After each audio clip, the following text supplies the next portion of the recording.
جی अस्सलाम वालेकुम दोस्तों, कैसे हैं। ये देखें, ये एक ट्रेड है। M5 का टाइम फ्रेम है, गोल्ड का ये पेयर है। अच्छा, ये ना वैसे तो रिकॉर्डिंग मैंने पहले की थी, अभी जो है ना वैसे ही ऑडियो साथ में अटैच कर रहा हूँ।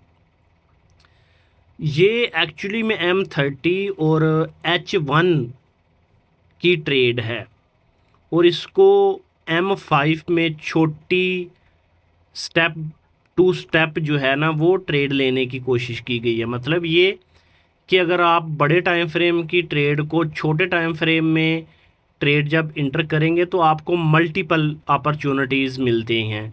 आप एक ही ट्रेड पे 3-4 दफ़ा इंटर हो सकते हैं।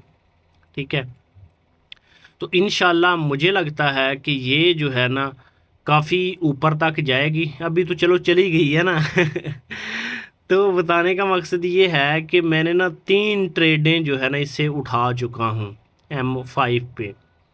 ठीक है, बताने का मकसद ये है कि वॉल्यूम एक बहुत स्ट्रॉन्ग चीज़ है। आपको स्ट्रक्चर आता है, आपको वॉल्यूम का पता है, VSA में कुछ साइंस होते हैं, तो आपके लिए कोई मसला नहीं है। आप एंट्री पॉइंट जहाँ पे इंटर होना हो वहाँ पे अगर कोई साइन आपको मिल जाए तो वो सोने पे सुहागा है।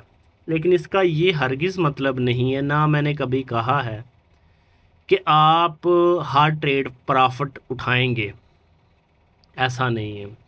हाँ, हो सकता है कि सम वीक ऐसे हों, सम टाइम ऐसा हो कि आप ना एक वीक लगातार आपकी हर ट्रेड टीपी कर रही हो सकता है कोई ऐसा वीक हो जिसमें आप कैसल भी हों।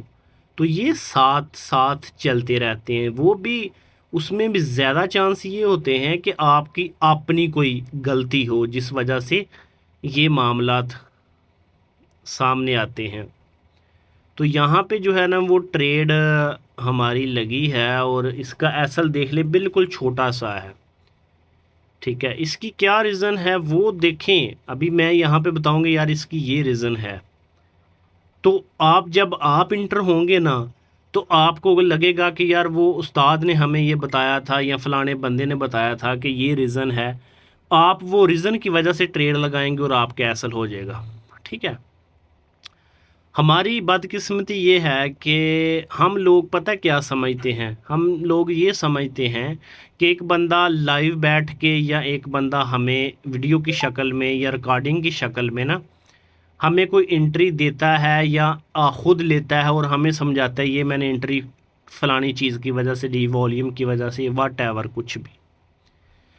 तो हम समझते ये हैं कि हम सीख लेंगे और हम भी फ़नकार बन जाएंगे, ट्रेडर बन जाएंगे। तो ये गलत फहमी है। ये देखिए, ये बड़ी बात है ना कि आप अगर मुझसे सीखें और कामयाब हो, ये पॉसिबल नहीं है। आप किसी बहुत ही अच्छे बंदे से सीखें, कामयाब हो, ये पॉसिबल नहीं है। ठीक है, मैं अक्सर मिसालें देता हूँ कि एक बंदा अगर लाहौर से पिंडी मोटरवे पे 1000 दफ़ा गुज़रा है, एक बंदा 2-4 दफ़ा गुज़रा है या पहली दफ़ा गुज़रा है, गाड़ी भी उसकी अपनी है, आपका क्या ख्याल है? उसके वहाँ पे पहुँचने में टाइम लगेगा। अगर उसका कोई टायर पंचर हो गया तो उसके लिए हो सकता सारी रात गुजर जाए, पॉसिबल है। क्योंकि किस लेवल पे है वो, किस जगह पे है, उसके लिए मसला है। जो बंदा 1000 दफ़ा गुजरन उसे पता है कि मैं फ़लानी जगह पे फ़लाने मोड़ पे यहाँ से इतनी दूर यहाँ पे खड़ा हूँ, और यहाँ पे अगर मेरी गाड़ी ख़राब हो जाए तो मेरे लिए यहाँ पे ये सहूलत है। बताने का मेरा मकसद जो है ना वो आप समझ रहे हैं कि जो प्रैक्टिस होती है ना वो भी लाइव ट्रेड पे अपने ज़ाती पैसों से, वो आपको बहुत कुछ सिखा देती है। हमारी यहाँ पे देखें जितनी भी ये दुनिया के मामला आते हैं ना वो हमें सबक देती हैं अगर हम सीखने वाले हों। अभी फ़र्ज़ कर लो एक बंदा एक बेकरी की शॉप डाल के, आपका दोस्त वहाँ पे अच्छा पैसा बना रहा है, आप उसके साथ वाली दुकान बेकरी آپ اس کی ساتھ والی دکان پہ بیکری بنائیں گے تو آپ پرافٹیبل نہیں ہوں گے، بے شک آپ نے ساری چیزیں وہ رکھی ہوں گی، کیوں؟ کیونکہ اس کی پریکٹس ہے، اس کا ایک تجربہ ہو چکا ہے، اس نے اچھے برے دن دیکھ لیے ہیں، اسے پتہ ہے کس گاہ کو کس طرح سے ہینڈل کرنا ہے۔ ہر بندے، ہر گاہ کی ایک سائیکالوجی، اس کا مائنڈ ہوتا ہے، اس کو وہ ریڈ کر چکا ہے، ٹھیک ہے نا؟ تو ہمیشہ یہ عام چیزیں ہیں جو ہم اپنی زندگی میں دیکھتے ہیں۔ کبھی بھی کسی کے لیول تک پہنچنے کے لیے آپ کو بہت ٹائم چاہیے، بہت زیادہ ٹائم چاہیے، بے شک آپ وہی آپ کو سکھائے نا کہ میں نے جب دکان ڈالی تھی، میں نے یہ کیا تھا، میں نے وہ کیا، تو آپ کر بھی لیں گے تب بھی آپ کے لیے مشکلات ہوں گی، ٹھیک ہے نا؟ تو کبھی بھی دل چھوٹا نہیں کرنا، پریشان نہیں ہونا، جس سے بھی سیکھیں اچھے طریقے سے سیکھیں اور اس پہ عمل پیرا ہونے کی کوشش کریں۔ اللہ پاک آپ سب کو کامیاب کرے۔